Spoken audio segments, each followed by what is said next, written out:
Exodus chapter 17, Water from the Rock. 1. The whole Israelite community set out from the desert of Sin, traveling from place to place as the Lord commanded. They camped at Rephidim, but there was no water for the people to drink. 2. So they quarreled with Moses and said, "Give us water to drink." Moses replied, "Why do you quarrel with me? Why do you put the Lord to the test?" 3. But the people were thirsty for water there, and they grumbled against Moses. They said, "Why did you bring us up out of Egypt to make us and our children and livestock die of thirst?" Then Moses cried out to the Lord, "What am I to do with these people? They are almost ready to stone me." 5. The Lord answered Moses, "Go out in front of the people.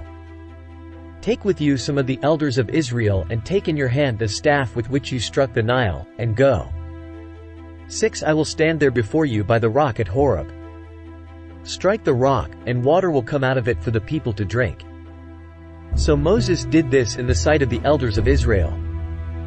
7. And he called the place Massah and Meribah because the Israelites quarreled and because they tested the Lord, saying, "Is the Lord among us or not?" The Amalekites defeated. 8. The Amalekites came and attacked the Israelites at Rephidim. 9. Moses said to Joshua, "Choose some of our men and go out to fight the Amalekites. Tomorrow I will stand on top of the hill with the staff of God in my hands." 10. So Joshua fought the Amalekites as Moses had ordered, and Moses, Aaron and Hur went to the top of the hill. 11. As long as Moses held up his hands, the Israelites were winning, but whenever he lowered his hands, the Amalekites were winning. 12. When Moses' hands grew tired, they took a stone and put it under him and he sat on it. Aaron and Hur held his hands up, one on one side, one on the other, so that his hands remained steady till sunset. 13. So Joshua overcame the Amalekite army with the sword.